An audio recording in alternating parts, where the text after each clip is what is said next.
श्री राम चरित्र को सुनाऊंगा। अच्छा, रामचरित की शुरुआत कहां से होती है? रामचरित प्रारंभ कहां से होता है?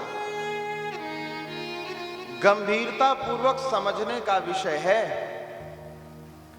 जब श्रद्धा और विश्वास का मिलन होता है, पार्वती रूपी श्रद्धा और भगवान शिव रूपी विश्वास का जब मिलन होता है, वहीं से श्री राम कथा प्रारंभ होती है। अभी तक राम कथा प्रारंभ नहीं। जब पार्वती रूपी श्रद्धा और शिव रूपी विश्वास मिले हैं, तब यहां से श्री राम कथा प्रारंभ होती है। बट के नीचे लगा के आसन बैठे हैं कैलाशपति। बट के नीचे लगा के आसन बैठे हैं कैलाशपति। राम कथा की अमर कहानी सुन रही माता पार्वती। पर यह शुरुआत तभी होगी, हृदय में श्री रामचरित्र का उदय तभी होगा, हृदय में राम कथा तभी जाएगी, प्रवाहित होगी, जब हमारे हृदय में भी श्रद्धा और विश्वास का मिलन हो जाए। अगर श्रद्धा विश्वास का मिलन नहीं हुआ तो प्रवाहित तो होगी गंगा, लेकिन हृदय सूखा ही रह जाएगा, भीगेगा। और यदि मिलन हो गया श्रद्धा विश्वास का, तो हृदय रस से परिपूर्ण हो जाएगा। यह इस कथा का संकेत है। भगवान ने कहा, हे पार्वती, भगवान का अवतार क्यों होता है? इस विषय में तो कोई भी यह नहीं कह सकता कि भगवान के अवतार का कारण सिर्फ यही है। इद मिथ्यम कही जाय न सोई। कोई यह नहीं कह सकता कि यही कारण है, इस कारण से ठाकुर जी आते। कोई नहीं कह सकता। अपने अपने मति के अनुसार सब अपना अपना भाव निवेदित करते हैं। तो प्रभु का अवतार क्यों होता है? क्या यह प्रश्न ही रह जाएगा? इसका कोई समाधान नहीं है। गोस्वामी जी ने समाधान किया, भगवान का अवतार क्यों होता है। कोई कहता है रावण को मारने के लिए है? कोई कहता है खरदूषण आदि को वरदान मिला था, कबंध को जो वरदान मिला था वह वरदान सब कोई नहीं जानता, भगवान ही उनका वध कर सकते हैं, इसलिए भगवान आए।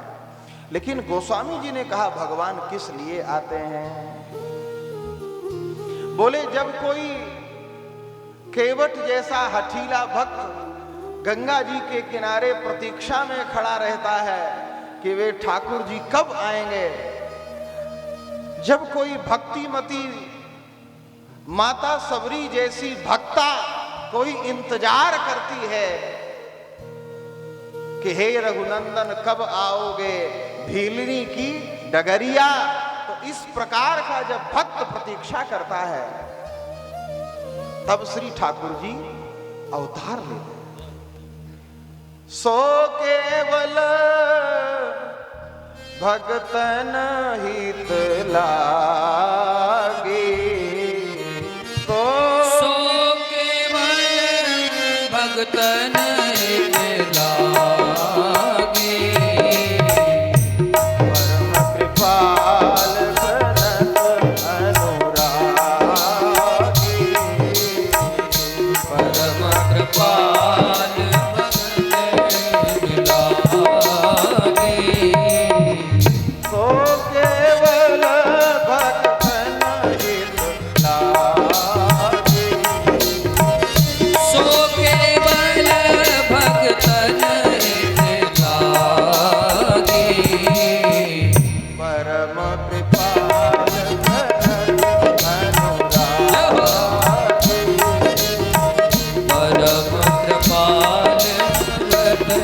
अनुरागी।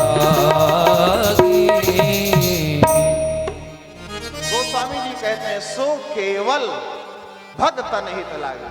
हम बता रहे हैं भगवान क्यों आते हैं, केवल अपने भक्तों के लिए आते हैं और कोई कारण।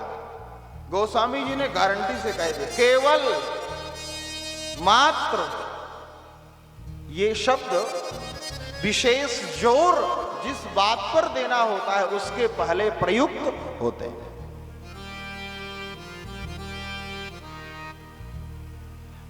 भोले बाबा ने कहा देखो राम जी यद्यपि अतर्क है, राम अतर्क बुद्धिमन बानी, मत हमार अस सुनहि सयानी। यह मेरा भी मत है, राम जी अतर्क है। तो जैसे राम जी अतर्क हैं वैसे राम जी के जितने भी चरित्र हैं वे भी अतर्क हैं, उन पर हमारी बुद्धि काम नहीं करेगी। भगवत कृपा के बिना हम सिर्फ बुद्धि से समझना चाहें, ज्ञान से समझना चाहें उस परमात्मा को तो हम समझ नहीं सकते।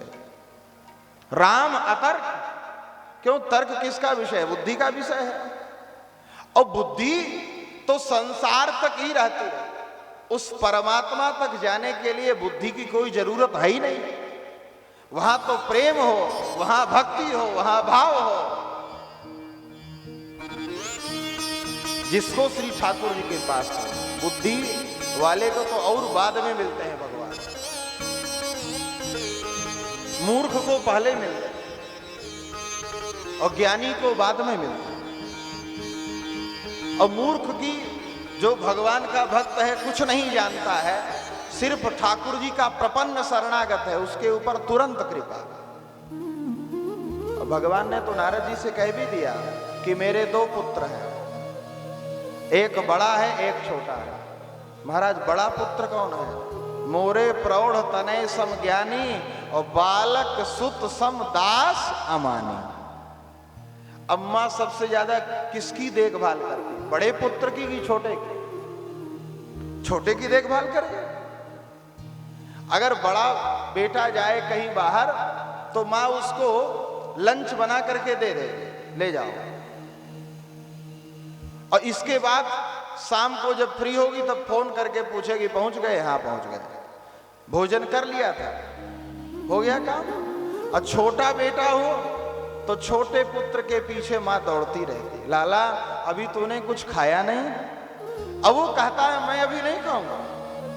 माँ कहती नहीं, तुझे अगर रोटी नहीं खानी तो पराठा खा ले, पराठा नहीं खाना तो पूड़ी खा ले।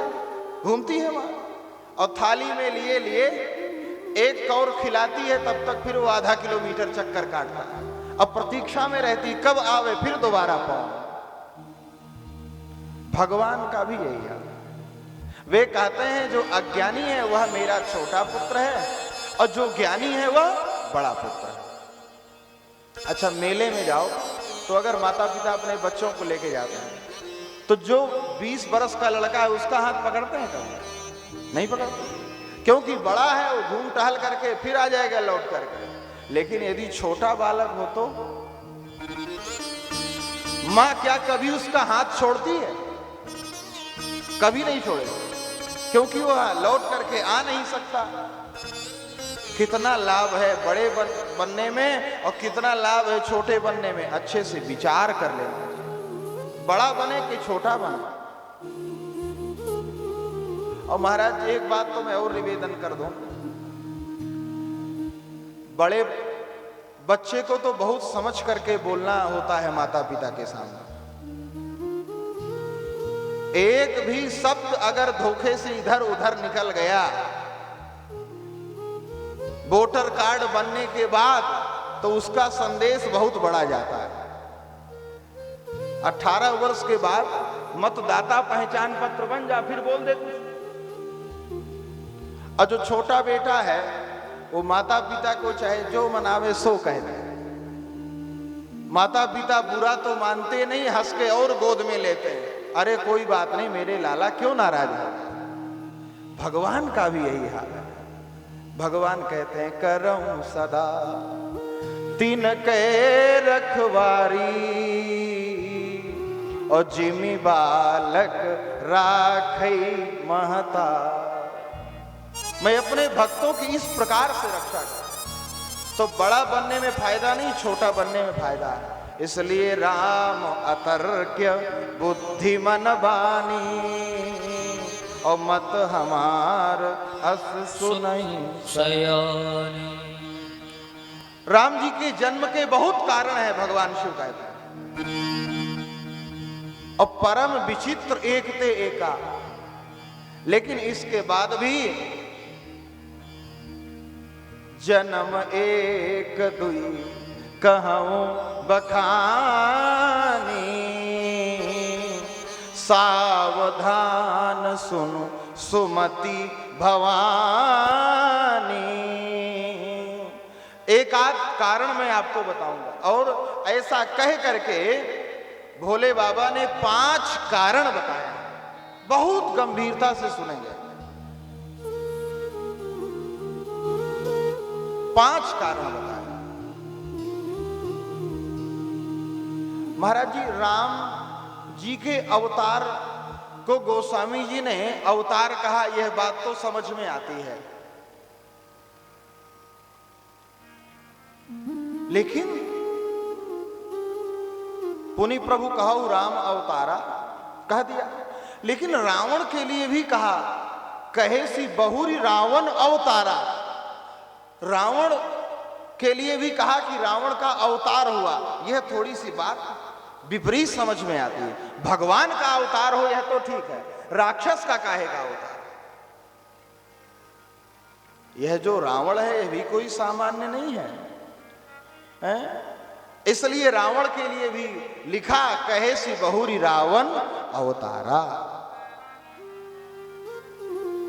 और समाज में रावण व्यक्ति कब बनता है? 4 प्रसंग के माध्यम से गोस्वामी जी ने समझाया है, हम लोग उनका दर्शन करते हैं। रावण कब बनता है व्यक्ति? पहला कारण बताते हैं, द्वारपाल